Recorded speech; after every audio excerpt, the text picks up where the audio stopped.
Welcome to Manvi channel. இன்னைக்கு நம்ம பார்க்க போகிறது ஒரு தெய்வீகம் ஆன்மீக ஸ்தலம். காமதேனுவின் மகளான பட்டி இங்குள்ள சிவபெருமானை வழிபட்டதால் இத்தலம் பட்டீஸ்வரம் என்று பெயர் பெற்றது. முக்கிய கடவுள் சிவன் என்றாலும் இக்கோயில் துர்க்கை அம்மன் கோயில் என்று அழைக்கப்படுகிறது.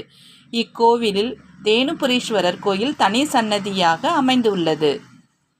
அம்மன் கோயில் இந்தியாவில் தமிழ்நாடு கும்பகோணம் அருகே உள்ள பட்டீஸ்வரம் தேனுபுரீஸ்வரர் கோயில் அமைந்துள்ள இத்துர்க்கை கோயில் இந்து தலமாகும்.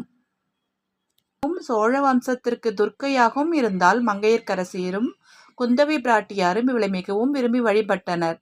துர்காதேவி முதலாம் ராஜராஜன் மற்றும் பிற சோழ மன்னர்களின் குலதெய்வமாக இருந்தார். தீய சக்திகளை அழிக்க அனைத்து கடவுள்களின் கூட்டு சக்தியாக துர்க்கை கருதப்படுகிறது. அவள் சாந்த சொரூபி, அமைதியான முகம் என்று கருதப்படுவாள். சங்கு, வட்டு, வில், அம்பு, வாள், கவசம், கிளி ஆகிய 8 கைகளை உடையவள். பட்டீஸ்வரம் என்ற ஊர் கும்பகோணத்தில் இருந்து 10 கிலோமீட்டர் தொலைவில் உள்ளது. பட்டீஸ்வரம் என்றாலே அங்குள்ள துர்க்கை அம்மன் ஆலயம்தான் அனைவர் மனதிலும் வரும். காரணம், ராகு தோஷம் உள்ளவர்கள் தமது தோஷத்தை கலைத்து கொள்ள அந்த ஆலயத்திற்குத்தான் செல்வார்கள். ஆனால் அந்த ஆலயத்தின் முக்கியமான மற்றொரு மகவை குறித்து பலரும் அறிந்திருக்கவில்லை.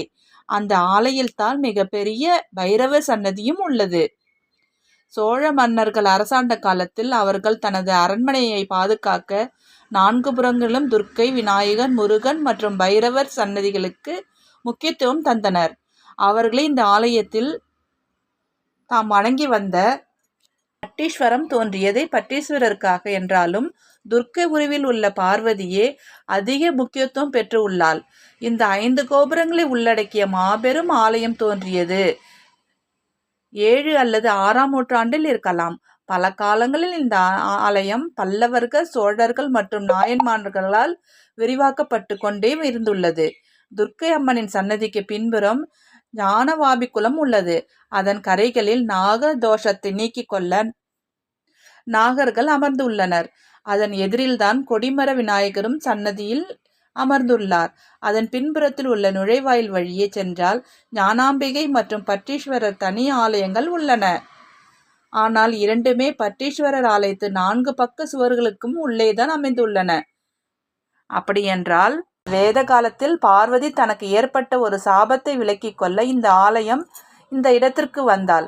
அவள் இந்த இடத்தில் வந்து தனிமையில் தவம் இருக்க துவங்கிய போது அவளுக்கு உதவுவதற்காக தேவர்கள் அந்த இடத்தில் மரம், செடி, கொடிகள் என அனைத்தும் வனப்பிரதேசமாக அமைத்து ஆக்கினார்கள்.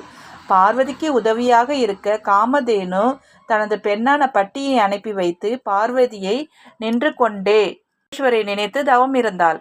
பார்வதியின் கடுமையான தவத்தை கண்ட சிவனார் அவள் வேண்டுகோளை ஏற்று அவளுக்கு ஜடைமுடியுடன் காட்சி தந்து அவளை அங்கேயே இருக்க, துர்க்கையாக அமர்ந்து இருக்க, மக்களின் துயரங்களை துடைத்து அருளுமாறு கூறினார்.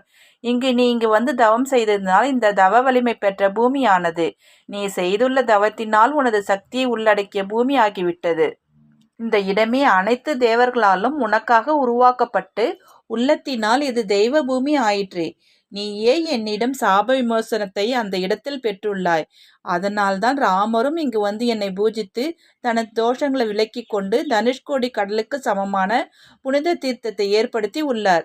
இங்கு வந்து உன்னை ராகுவும் கேதுவும் வணங்குவார்கள். இத்தனை பெருமையும் பெற்ற இந்த தலைமை என்னுள் பாதியாக உள்ள உனக்கு பெருமை சேர்க்கும். அது முதல் இங்கு உள்ள துர்க்கை மகிஷாசுரன் தலைமீது நின்று கொண்டு சிம்ம வாகனத்துடன் சார்ந்த முகத்தோடு 8 கைகள் மற்றும் 4 கண்களையும் கொண்டு காட்சி தருகிறாள். அவள் கைகளில் சங்கு, சக்கரம், கத்தி, கிளி, வில், அம்பு போன்றவை உள்ளன. ஒரு கையால் அபாய முத்திரை, மற்றொரு கையால் கேடயம் கொண்டு காட்சி தருபவள். எப்போதும் 9 கஜ புடவையுடனே காட்சி அளிக்கிறாள். துர்க்கையின் சன்னதியை சுற்றி வலம் வரவும் தரையில் உருண்டு அங்க பிரதட்சணம் செய்ய உதவியாகவும் இருக்க மேற்கூரை போடப்பட்டு பளிங்கு கல்லால் தரை போடப்பட்டு மண்டபம் உள்ளது. சன்னதியின் வலதுபுறம் ஹோமசாலையும் இடதுபுறம் துர்க்கைக்கு தீபம் ஏற்றும் ஒரு தனியிடமும் அமைக்கப்பட்டு உள்ளது. ஆகவே இங்கு தாயாராக காட்சி அளிப்பவளுக்கு 9 கஜ புடவையே சாத்தப்படுகிறது.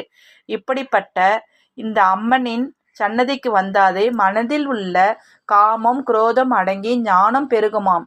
இங்கு நமது தாயாராக காட்சியளிப்பவள் ராகு பகவானுக்கும் தாயாராகவே காட்சி தருகிறாளாம். ஆகவே ராகு பகவானின் தினமும் இங்கு வந்து தனது அன்னையான துர்க்கையை பூஜிப்பதினால் ராகு பகவானின் பூஜை காலமான அந்த ராகு காலத்தில் வந்து எவர் ஒருவர் துர்க்கையை பூஜிக்கின்றார்களோ அவர்களை தனது தாயாரான துர்க்கையின் பூஜையில் தன்னுள் கொள்ளும் பக்தர்கள் என கருதி கொள்ளும் ராகு பகவான் அவர்களுக்கு எந்த கெடுதலுக்கும் செய்யாது நல்லதே செய்வாராம். அதனால்தான் இந்த தலத்தில் ராகு காலத்தில் வந்து அனைவரும் விளக்கேற்றி வழிபடுகின்றனர். அது மட்டும் அல்லாது செவ்வாய் கிரகமும் இங்கு வந்து அன்னைக்கு சிவப்பு பூக்களை கொண்டு பூஜிக்கின்றனாம். அதனால்தான் இந்த துர்க்கைக்கு சிவப்பு மாலை சாத்தி வேண்டு கொண்டால் செவ்வாய் தோஷமும் விலகுமாம். இங்கு வந்து துர்க்கையை வணங்கினால் கிடைக்கும் பலன்கள்: ராகு மற்றும் செவ்வாய் தோஷம் நீங்கும், மன துக்கம் விலகும், காரிய வெற்றி கிடைக்கும், பசு நெய் அல்லது நல்லெண்ணெய் விளக்கு ஏற்றி குங்கும அர்ச்சனை செய்தால் திருமண தடைகள் பெண்களுக்கு விலகும், குடும்ப வாழ்க்கை அமைதியாகும், எலுமிச்சை மாலை அணிவித்து வேண்டிக் கொள்வதன் மூலம் தீராத நோய்களும் தீரும். இப்படி சக்தி வாய்ந்த துர்க்கையை வழிபட்டு ராகு தோஷமும் செவ்வாய் தோஷமும் இவ்வாலயத்திற்கு வந்தால் நீங்கிவிடும் என்பது ஐதீகம்.